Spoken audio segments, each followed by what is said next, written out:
What if this was Joker's backstory? Do you want to know how I got these scars? Was it my father who was a drinker and a fiend? No, I didn't know my father. Did I do it to myself in a hopeless act of consolation for a wife who'd gambled too much and had been tortured by the sharks? Do you really think a guy like me was ever married? Why don't you ask a better question? Why do I have these scars? My name is Jack, but you know me as the Joker. Let's wind the clocks back a few decades. My whole life has been vague, confusing, albeit usually good for a laugh when my mother wasn't drowning her sorrows behind a bottle. It was easy to navigate around her though, just read her body language, learn her eyes, shoulders, hands, face, how they change when she's mad, pleased, sad, or vacant. Act accordingly, stay out of her way. She often wondered, when she was in between drunken stupor spells, how I could be the perfect kid, how I knew when to act a certain way or say a specific thing. I couldn't tell her the truth. I just know things. My whole life, somehow, I've been able to know that an event would happen the way it did before it happened, or I'd know someone would respond a certain way, or that two people were somehow connected, even if they didn't seem to know each other. I guess you could call it Joker's intuition.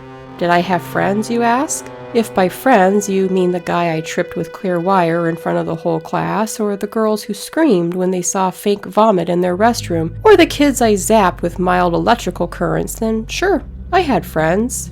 When I graduated high school, I needed to go away. So I enlisted in the military, joining intelligence and working on a degree in psychology. I worked my way up the ranks.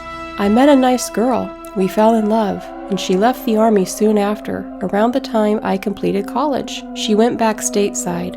A month later, she let me know that we were pregnant. She had found a civilian job in New York City. When this happened, I thought this was going to be it. The point where I would finally feel normal, blend in with society. In a few years, I would retire from the military, settle down with Amy, and be happy raising our little family. A couple of months later, my world turned upside down. September 11th. Jeannie, did I say Amy earlier? Sometimes I remember her one way, sometimes another. Maybe we'll smash Amy and Jeannie together and call her Jamie. Anyway, Jamie died in the terror attacks. I didn't have time to think about it though. I was deployed to Afghanistan. With my degree and experience, I was put in interrogation. I spent years there collecting human intelligence through questionable means. We found a lot of information, but I often wondered how much more intel we'd gather if we could just kill them. I mean, the military and all their rules. Once our enemies realized we wouldn't kill them mercilessly in the interrogation like they did to our people, they didn't want to comply with our interrogation. Until the waterboarding and enhanced interrogation techniques came along. You see, in their last moments, people show you who they really are. So many of these terrorists thought they were going to die at my hands, so in a way, I knew them better than their friends ever did. Most of them were cowards.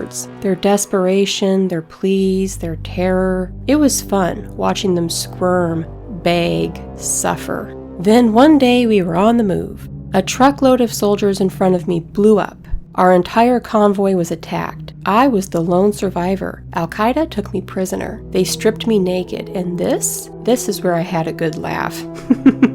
They found me covered in fresh cuts that they hadn't put there. See, about this Joker's intuition, I had a feeling before we left our base that I needed to have a GPS hidden on me, so I slit my skin and slipped a tiny tracker into my flesh. But I knew that it would look obvious unless I cut several slits into my skin. So there I was, naked, covered in freshly made cuts of my own design, and they didn't think to look for a tracker. They assumed I had other problems, so many problems, that maybe being taken prisoner by them was the highlight of my day. They asked me, "How did you get these cuts?" And I led them on a rambling tale about a rabid cat who attacked me in Kabul. Then they went off crazier than usual. They asked me, "Is this a joke to you?" To which I replied, "Yeah." Then they carved a smile on my face, like this. They tried interrogating me, but their techniques couldn't work on me. I studied the playbook. I wrote parts of it myself. The worst they could do was kill me,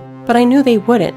I was too valuable, had too much information to give them, and I couldn't give it up dead. So what did I do? I laughed at them. They had nothing on me, nothing they could do with all their strength. By the end of our encounter, they couldn't stand the sight of me. So there they were, about to dig the knife into my flesh again when the U.S. military swarmed the building. Sometimes I wonder what the terrorists were going to carve into me next. A fruitcake? A pincushion? A rabid cat? The terrorists were killed and I was free. And by free, I mean free. As in, no longer a service member. They cast me out, like a leper. They decided I was not psychologically fit for service anymore. It was fine by me. I was tired of the military and all of their rules. They try to act civilized, try to make the world believe that Americans are civilized, but deep down, people are anything but when they're in dire need. See, when the chips are down, civilized people will eat each other. I'm not a monster.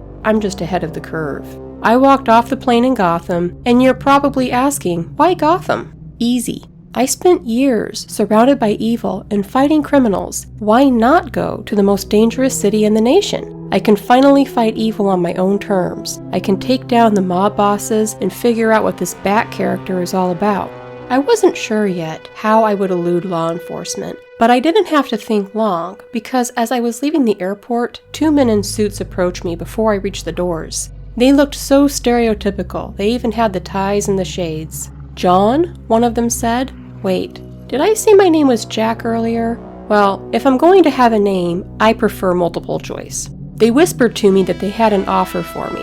I followed them into an empty hall. They said that their team had just completed a new program called Clean Slate, and they wanted to test it on a man of my pedigree. When I shifted my gaze to his partner, the other guy told me that it was a program that would completely erase someone's identity. Prints, facial recognition, my name, date of birth, social security number, everything will disappear. I'd be completely untraceable. They knew that I'd been discharged with psychological distress. They said they'd seen a lot of people wash out that way. With this tool, I could have my life back. Re-enlist if I wanted to, under a different name, or at the very least, not have a stain on my record that would make everyone question my stability. The first guy spoke up again and said that if it worked on me, someone who had a solid log with the United States military, it would work on anyone. Then they would know that they were ready to market it.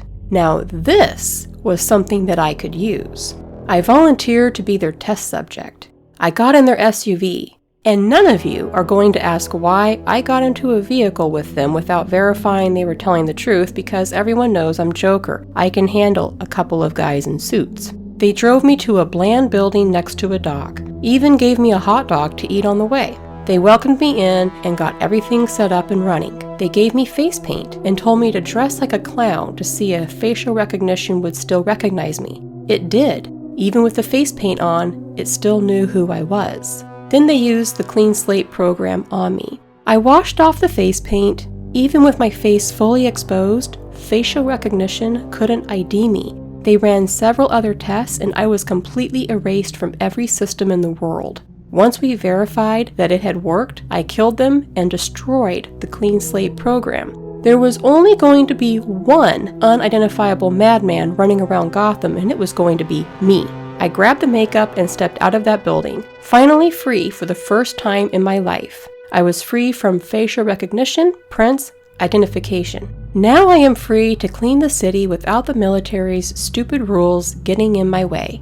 I found the weakest mob boss, Chechen, and made him think we're friends. I manipulated him into revealing the information I needed about the mob's finances, meetings, their connections with Lau, the banks they use, how scared they are of Batman, and what they're doing to avoid him. And once the mob bosses are gone, I have to make sure that the city is prepared to keep itself clean after that. This means the citizens will have to learn what ordinary people are truly like by seeing others in their most desperate times, how quickly they'll steal and kill, how quickly they'll desert each other. It's how they'll face their reality, that they're all on the brink of a city of insanity if they don't fight back. They can't hide behind some guy in a mask and cape. And let me tell you, Batman is going to be the funnest part of this puzzle. See, he has rules, just like the military does. The military won't kill their enemies under certain circumstances, but Batman won't kill ever. We'll just see if I can force him to break his one rule. The people trying to protect Gotham, they're all schemers, trying to control their little worlds. But introduce a little anarchy, upset the established order, and everything becomes chaos.